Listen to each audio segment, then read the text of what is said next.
PJ Fleck Show is brought to you by Cup Foods and Affinity Plus. You have to do it. You gotta want to do it right now. Now, it's the PJ Fleck Show with Pierre Nugent, Ron Johnson, and Justin Gard. Let's roll. And welcome in, everybody, to another edition of the PJ Fleck Show, joined as always by the head coach of Gopher Football, PJ Fleck, alongside the always smiling Ron Johnson and K-fans, Justin Gard. Joke before every show now. Yeah, it has to be a joke before every show. So we just ease on into the show with a joke. I'm Pierre Nugent. The Gophers have now made it 2 wins in a row. The Lays victory coming in Lincoln against Nebraska. PJ, it was a hard-fought victory in a hard-fought environment, always a tough environment down in Lincoln. You overcome a double-digit second-half deficit to overcome and win. What did you like from your team and their responses, particularly in the second half? It was a tale of 2 halves. Yeah. I mean, we couldn't have played worse in the first half, couldn't have played better in the second half. I thought we made some really good adjustments. I thought they did some things we hadn't seen before, which is a credit to them, the new quarterback, and designing that whole thing around them. But I thought that once we were able to settle down, make our adjustments, I thought we played way better in the second half and found a way to win when we were trailing 10-0 at halftime, which when we're down 10-0, it was 32 in a row that we've lost. And that was even before me, so that's just all 32 with me. You don't get all of them? I'm sure somebody out there said it's all his anyway. But it's a heck of a feat for us, and that makes not like the Purdue loss worth it, but we weren't able to rebound, and they learned a lot from that game and were able to respond. Quarterback Twitter, I mean, you look at Kirk Cousins' shirt off, now you got to talk about Tanner Morgan. I mean, those are the 2 most controversial quarterbacks, I think, in the country right now. So Tanner Morgan with his health, Ethan Kaliakmanis came in and did a great job, but where's Tanner right now with his health? Tanner's at practice today, and, we're going to let the doctors make some of those decisions, and then we'll decide towards the end of the week of which direction we go. And what did Ethan bring to the offense in the second half, or what, I guess, changed totally with the offense in the second half? Well, I think that we had the ability, we were able to get out of the pocket. We were able to move a little bit more. Again, part of that was just adjusting to what they were doing. It wasn't just Ethan in the game. I think we would have done some more things like that even with Tanner, being in the game. So, but we were able to get out of the pocket, use his legs, get some first downs, but then we also hit some big shots. Which, again, we still underthrew the receiver here and there, but they were able to make some plays. In the first half, we weren't able to make the routine play. If you can't make the routine play, you're going to struggle on offense, period, right? But we were able to make some of the explosive plays in the second half, plus the routine plays, and hence the 20 points. On the ground, Mohamed Ibrahim, 3rd straight game with at least 30 carries or more for him. I know this is your guys' identity for the most part with the way he runs the football, but he doesn't seem to mind the workload. But, is this a situation where you guys are going to go as far as number 24 carries here? Well, I think it's a piece of it. It's not the only piece, but it's a piece of it. As you saw in the game, our defense can take us a long way. We need to be able to make explosive plays on the outside or protection. Special teams is going to be a key down the stretch.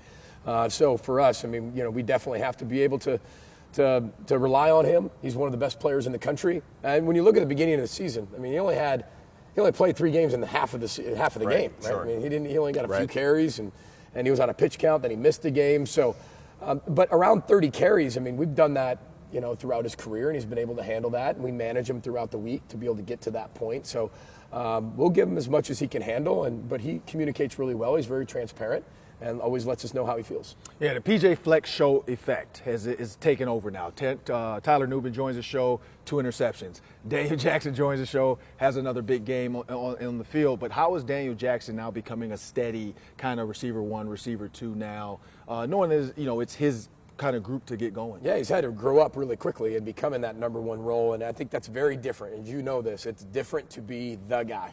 And then everything you do, you're relied upon to be the guy to make the play. There's just a different mindset to that. There's a reason why the National Football League has a number 1 receiver and number 2 receiver, and they get paid differently. And when you have your number 1 guy out for the year, from the beginning of the year, and then you have your number 2 guy on and off the field, which Dalen, we're very thankful to have him back.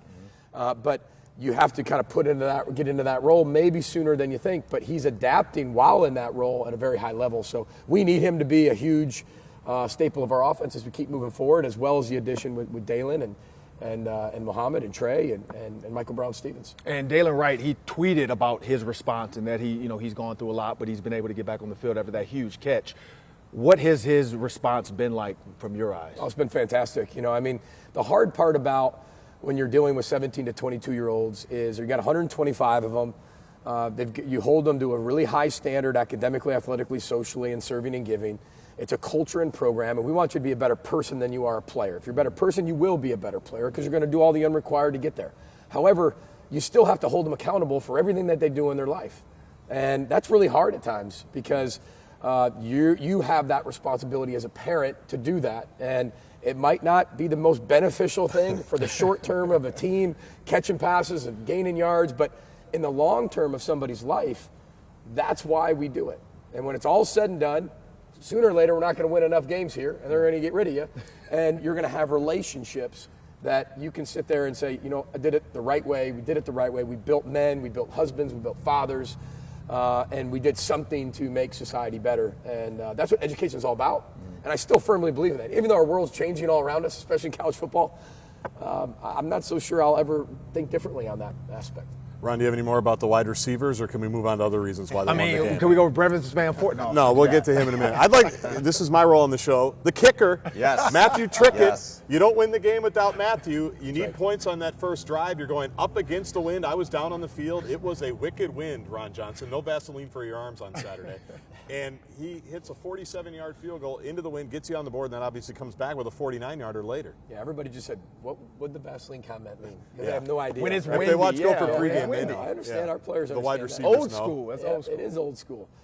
Special teams, I think, at the end of the day was the difference in that game. Dragan Kesic kicks 5 touchbacks out of the end zone. We hit 2 massive field goals, one up from 47 into the wind, which you just talked about, JG, and then, you know, when you look at what we did with the 49-yarder with the wind, and we love those to be touchdowns, but we trust our kicker wholeheartedly. He's Big Ten Special Teams Player of the Week, well deserved, and you know he's been tremendous all year and doesn't get enough credit. How much of a luxury is it to feel comfortable with a player at that position, especially too? It's like, okay, if we have to kick the field goal, I'm feeling good about who's trotting out there. We've had some years where we haven't had that consistency, right? And you have to not have the consistency, I think, to truly value and appreciate it, right? And everybody always talks about how we celebrate in the locker room after a game. Well, I've also been 0-9 as a head coach. I never think I'd ever win a game, right? And so when you win, you never take that for granted. And you want to capture that feeling, celebrate that moment. It's the same thing with the kickers. When you have one that you know is really good, you pour trust into them because it's really hard to find and really hard to get that consistency. The National Football League deals with that an awful lot every single season, right? It always comes down to those margins for error. And it usually comes down to the kicker. And if you've got a really special one, they take care of it. Well, I ask one more kicker question at the risk of losing Ron for the rest of the kickers, show. Wideouts, and then we'll have a linebacker up here on the show, so that's a good combination. But Matthew Trickett has talked about, you know, the adjustment period for him coming here and the demands of the culture, as you've talked about. He says it's a tough place when excellence is demanded every single day. And he said he kind of went through it a little bit learning that, but he feels like he's better off for it. And now it seems like he's really bought into it. Yeah, I think that's one of the hardest things, I think, for people to process is, you know, we tell everybody exactly it's going to look like here. And even in recruiting, because we're all about the right fit. We want you to value your academics. If you don't value your academics, you'll probably hate me. True. If you don't do the right things off the field, you're probably going to hate me, right? You know, if you're not a great teammate and make it about other people and make it about a connection and a team, probably won't like me very much. And that's why I say I'm not for everybody.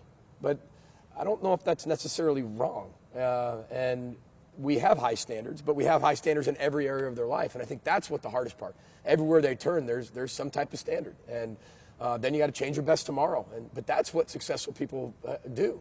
They deal with failing way more than they deal with success, and they know what to do with the failing instead of just the enjoyment of winning. You know, and I think that's the difference between really successful people and not, is that the ability to handle that failing the right way. I want to go back to halftime in Nebraska. What adjustments did you guys make, and what did you notice from your players in the way they were able to respond in the second half? Yeah, I think, you know, we had to be able to be, which is against my nature, which a lot of the people who are on our team are very similar to that we had to be way more patient than we've ever been, and we had to make sensible decisions, right? It's like sensible meals, right? And then on the commercials, you know, for all the systems. I wouldn't know anything. The sensible about that. dinners. Tommy Lasorda. There you go. There you go. That's our shakes, generation. right? Yep. Sensible dinners. Yeah. So a sensible lunch, sensible dinner. There you go. We had to make, truly, that's what we had to do. We had to find ways to make sensible decisions and be patient and extend the game. And without the X's and O's, which we won't get into, but we had to find a way to extend the game, be patient, let the game come to us. We knew we'd recover from it if we made those X and O changes. But there was zero doubt inside that locker room. And I knew that you saw it. You just see that they were going to come out and learn from what they did in the Purdue game, or did not do in the Purdue game, that they were going to apply at Nebraska. Yeah, when you talk about Northwestern, I heard you bring up Pat Fitzgerald, and his team is well coached. Last time they were here, I think, or a while back, they came out and warmed up with their shirts off. So they have a mentality of like, whatever it's going to take, we're going to try to win this game. But how do you prepare for a team like that? Because their defense looks a little bit different now. But, no matter who they lose to, no matter who they play, when they play Minnesota, and that's everybody, it seems like they're going to bring their best. But how do you get your team ready for this one? Well, we told them they're the Big Ten West champs, period. 2 of the last 5 years they've won the West. It doesn't matter if Pat Fitzgerald teams right now are 8-1 or 1-8. That does not matter. You would never put the film on today and say that's a 1-8 football team. Never. I mean, you think they're an 8-1 football team. They do what they do, and they're very good at it. They're tough. They're smart. They play aggressive. They play together as a team. The spirit of that team has not lacked. In fact, watching it, it's only gotten stronger. Yeah. So that's the best compliment you can give Pat and what he's done with his program and where they are as a program. Well, we're certainly looking forward to that game this Saturday as Minnesota gets set to host Northwestern. And when we come back on the PJ Fleck Show, we're going to be talking with one of the key members of this defense, Mariano Sori-Marin, a tackling machine, joining us on set on the other side of the break.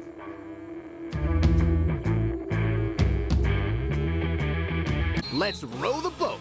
You're watching the PJ Fleck Show. Welcome back into the PJ Fleck Show, everybody. Joined now by a very special guest, somebody very familiar to the PJ Fleck Show, linebacker Mariano Sori-Marin. Mariano, thanks for joining us once again. Good to have you back. Thanks for having me. It's a pleasure. Let's go back to Nebraska. You guys were able to overcome a double-digit second-half deficit. What, from your vantage point, worked so well for you guys in that second half to come back and get the win? Yeah, I'm just so proud of the way we responded. As a team, we were down 10 points, and those first 2 drives, they were able to drive the ball, get points, and we knew that we had to remain calm. We knew that we had to respond. We came to the sideline, talked with Coach Rossi. He was able to give us adjustments. He was able to give us little checks, and we just knew that we had to go out there and execute and do our jobs. The game plan was a little up in the air because they had a new quarterback. They did some things we didn't anticipate them to do, so we knew we just had to go out there and play football, and we did exactly that. When you look at Nebraska having 2 possible quarterback options, as a linebacker, how is that preparing for that task? Yeah, you prepare for each of them, and it takes a little bit extra film study because you have to look at how each quarterback plays. What are their strengths? What are their weaknesses? What are they going to do when that quarterback is in the game? So when we were presented with a new quarterback, we knew that we had to revert to our film study, our preparation that we did earlier in the week. And some of the things, like I said, that we anticipated, we didn't exactly see. They called things differently. They ran the ball a little bit more. So we just had to go out there and play old school Big Ten football, and we did exactly that. PJ, I'm sitting here listening to Mariano talk, and he sounds like a coach in the making. Like, just the way he's just talking about football and the way it is. Do we have a coach in the making here sitting next to us? He's going to have his own show. Yeah, I know. I have no doubt. One, it'll either be on the Food Network and the Food Channel, and plus he'll also be a coach. He's going to be more successful than any of us. I mean, he's going to be a phenomenal coach if that's what he chooses to do. I remember when he first got here, he was like, oh, man, I don't know. I'm going in the finance world. I'm going in the business. I don't know about coaching. But the way he plays and how he's kind of his experience that has happened over the past few years, you've seen this change that he's going to have football in his life somehow, some way. So whether he is a coach at this level, he'll be a head coach if he chooses this level, no doubt in my mind, or I wouldn't want to play his son's Pop Warner team, that's for sure. So. No doubt about it. When you're looking at a game, I play with Ray Lewis, I cover, Eric Kendricks, and I get a chance to talk to those guys about this. A team like Northwestern, a running back like Evan Hall, and this is a running game, period. This is a game, you got to bring your lunch pail. You got to wrap up. It can't be a bump and hope you get them down. How do you get that mindset ready for a running back like this? Yeah, Coach Fleck mentioned it, this week, and we talk about it as a defense. He's an extremely good running back. And when you look at the Ohio State game, they had weather conditions where they weren't able to throw the ball. So the run game was there. And you saw the physicality that they had. And if you're just looking at the cut-ups, you know that this is a really physical football team. This is a really good football team. We saw him last year. He was able to break some of our tackles. So we know how we need to be better as a defense, how we need to continue to take what we did last year's game, what we've done all season long with our tackling, and continue to improve it going into this football game. Lastly for you, there's only 3 games left in the regular season. It feels like the season has just flown by. What do you want to see from your team in these last 3 games as you guys get set to ramp up the end of the season? Yeah, I think just appreciate the time we have together. You know, Coach Fleck comes into the team meeting every day and he tells us how many days we have left, and Tyler Nubin always gets upset and says, why you got to tell us that? But that's really just perspective. And it just puts it into, you know, this season has flown by and we only have so many guaranteed days left as this football team. So how are you going to apply it? How are you going to give your best each and every day? And why wouldn't you give 100% coming into the building? Because you know in a few years, when the pads are hung up, when the cleats are hung up, you're going to look back on these days and wish that you were in these chairs. You know, we get the speakers each week, the captain's breakfast before our football game, and they get choked up. They're like, man, I wish I was in your chair. And so I always take that and apply it because I know that I'm going to be in that same situation. So I appreciate every moment that I have with this football team, and we just go out there and enjoy the time we have together. Well, I am motivated, ready to run through a wall right now. I'm ready to go. A big part of your program is trust. You always talk about trust, and you know, from the family perspective of the team, forget about me, I love you. How do you start? Because it starts with him, goes with Tyler Nubin, but how do you teach them to really trust so that if it's alignment and assignment, you got to be in your gap, trust that he's going to be in his gap, don't become a hero, jump out of your gap, and now the running back's taking it 60 because you didn't trust your teammate. How do you instill that trust? Like, first of all, it comes from experience, right? And time, consistency, and proof are the 3 ways that you build trust. And when you look at our defense and the guys that are playing on our defense, they've had time together. Right? They've been incredibly consistent, and they have proof. And I'm not saying just proof of just success. It's been able to, have they been able to overcome the failings? How have they been able to overcome trying to do too much? And that's when you really trust them. So when you make a call on the 4th and 1 at the end of the game, when people are like, well, you didn't really trust your offense. I trust our offense, but doesn't mean I don't trust our defense just as much. Okay. I trust Mo, I trust our offense, but you better trust your defense an awful lot if you're going to put them in that situation. And that was how the decision was made. Yeah, no doubt about it. Mariano, we appreciate you coming on set. Always a pleasure to have you. Continued health and success the rest of the way. Good luck this weekend against Northwestern. Thank you. I really appreciate that. Mariano Marin, everybody, look for him this weekend making tackles all over the field against Northwestern. And when we come back, we're going to be talking with PJ about one of his star receivers coming back for yet another year. We'll discuss that with him on the other side of the break. Welcome back to the PJ Fleck Show. Let's row the boat. Welcome back, everybody, to the PJ Fleck Show. We just spoke with linebacker Mariano Marin. PJ, let's stay on defense. For the last couple of weeks, we've talked about how you've wanted to see the quarterback pressure get dialed up a little bit. You have 4 sacks in the game against Nebraska. Mariano had one of them. Is that what you've been alluding to the last couple of weeks, the way you guys were able to get after the quarterback in Lincoln? Yeah, I thought we were able to suffocate the pocket a little bit better from not only just the edges, but the internal pressure. I thought the internal pressure was way better than we've had in the past. I thought Trill Carter did a really good job with that. Kyler Baugh did a nice job of being able to get that internal pressure where then the quarterback can scramble and get out of there, but then we have contain, and then our linebackers can make some plays in space. So it's not about just our defensive ends getting sacks. It's about everybody being involved in it, bringing some pressure, and getting them on the ground. So that was a big key to what we were doing. And the Gophers are now bowl eligible. What does that mean to the program?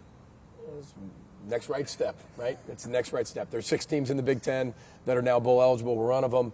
I know that's not just the only goal, but you never take those things for granted. And I know that people have their own expectations and things like that, but you take things as they come. And we're never going to sit there and shy away from it and say, it is a heck of a feat to become bowl eligible in the Power 5.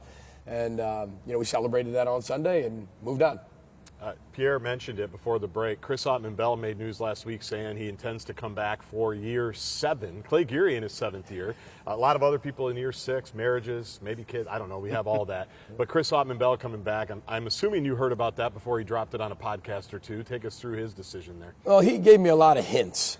He would say things like, that's my O-line next year. That could be my quarterback next year. He'd say all these things. And especially when he's going through that out, I'm coming back next year, I'm, +7, and here we go, 7 years, number 7, like all these things that happen to be ironic. So it didn't surprise me, but the way he kind of put it out there, I thought was really beneficial for him and everybody else at the event. Well, and how is his rehab going? Obviously, he's been with the team now for the last couple of weeks. He's been able to go on the road. You can tell he just loves being around the group, much like Mo did a year ago.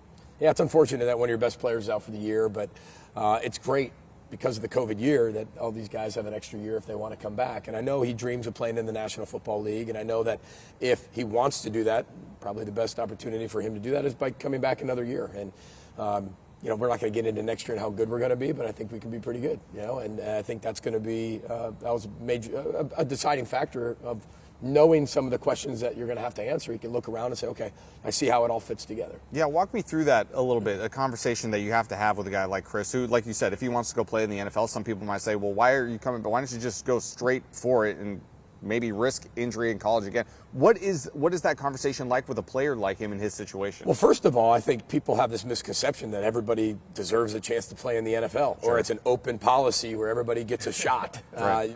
It is a very, very, very small percentage. 1% of student athletes end up in the National Football League in what we do. So it's you have to earn it. It's not your right. And for the last 2 seasons, he's missed a lot of football, so he's going to have to put together some consistent football and play for the NFL to be back involved in the game. And I think he understands that, and he's handled that in a very mature way. And those are decisions him and his family have to make, and I support him 100%. Yeah, no doubt about it. Well, we certainly look forward to seeing Chris Autman-Bell back on the field for the University of Minnesota next year. Coach, thank you again for joining us as always. 3 games left in the regular season for the University of Minnesota Golden Gophers. How many days, Coach? How many days? 18 days. 18 days. Can't believe it myself. Man. Can't believe it myself. We will be with you this Saturday morning, bright and early, in the cold. We don't stop. The Gopher pregame show takes place this Saturday as we get you set for the Gophers. Oh, ready. And the only guy that talked about the cold was the Miami guy. Yeah, of course. I got to talk about the cold. It's not my favorite. Either way, look forward to seeing you on Saturday for the Gopher pregame show. Thank you so much for joining us, everybody. We'll see you next week for more of the PJ Fleck Show. Get a little bit started. Cold North, baby. Cold North.